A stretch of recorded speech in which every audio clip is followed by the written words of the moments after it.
para que elas se vinculem e considerem que o problema do jovem, dos filhos, não é só do cenário escolar, é um problema que nos compete a todos de distintas maneiras, de distintas formas, né? E o sofrimento dos adolescentes, eu queria aqui mencionar sobre isso, Gilberto, porque às vezes nós ficamos muito angustiados com situações que hoje acontecem com bastante frequência. Por exemplo, hoje, as autolesões às vezes nos colocam com uma extrema preocupação e às vezes não consideramos o valor simbólico e emocional que a autolesão às vezes tem dentro do corpo dos adolescentes, né? Nem sempre significa que um passo prévio é algo pior, como por exemplo o suicídio, né? Me parece complicado a gente fazer algumas asseverações que se fazem às vezes dentro de algumas notícias ou pesquisas. Eu considero que nós temos que tratar esse sofrimento de adolescentes, né, com a complexidade que isso amerita. Isso implica não só vincular a família, Gilberto, mas também quais são os espaços que esse adolescente tem de construção social, de tecido social afetivo, com outros pares, com outros adolescentes, que experiências de música, de arte, de esporte, ele está vivendo, ele está tendo.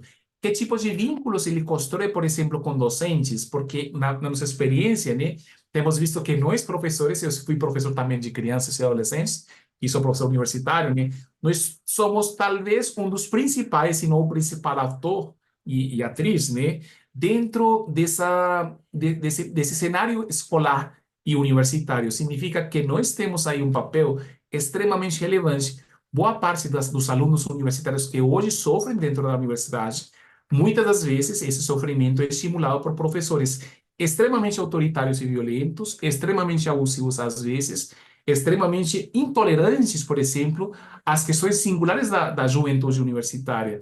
Então, eu pensaria que isso implicaria, e já estou conectando aqui com o Gineia Araújo, implicaria fazer uma pesquisa profunda dentro dos cenários tanto escolares quanto universitários, para compreender o que também significa certas práticas, não só, por exemplo, a autolesão, os cortes, mas também que significa, por exemplo, esse consumismo tecnológico, que às vezes nos preocupa muito. Eu também tenho crianças em casa, então, às vezes nos preocupa como as crianças e adolescentes estão tendo um excesso de consumo tecnológico, às vezes, inclusive, em telas em que passam horas gerando processos que talvez não tenham nenhuma complexidade para seus próprios processos de pensamento. Às vezes se usa uma única diversão.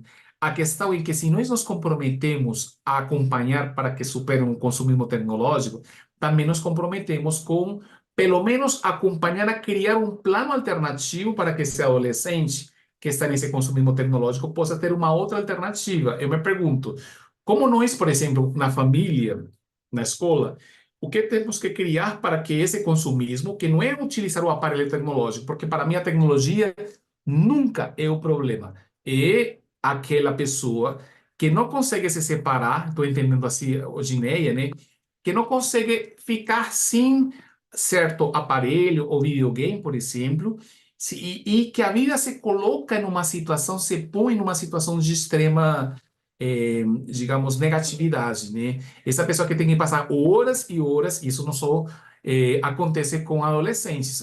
Temos adultos que também passam 8, 10, 12 horas por dia em videogames, por exemplo. Isso é mais comum do que nós temos pesquisado. Só que, claro, os adolescentes, como tem às vezes essa prerrogativa negativa, às vezes nas nossas representações, colocamos eles como os únicos que geram consumismo tecnológico.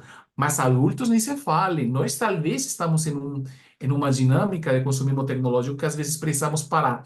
Eu penso, para finalizar, Odineia, que nós temos que repactuar os nossos acordos sociais na família, na escola, com crianças, com adolescentes. O que significa repactuar?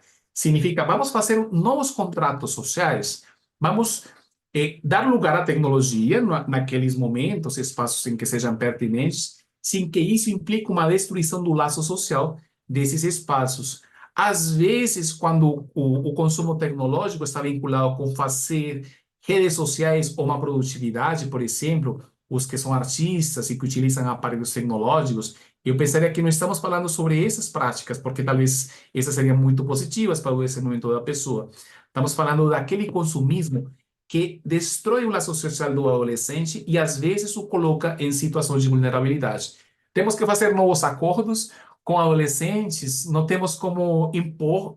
A imposição, eu diria, é uma péssima solução e que talvez, às vezes, agrava a situação, mas temos que criar novos acordos, negociações, né, que nos permitam novas formas de laço social para que a tecnologia ela não necessariamente atrapalhe as nossas comunicações dialógicas humanas.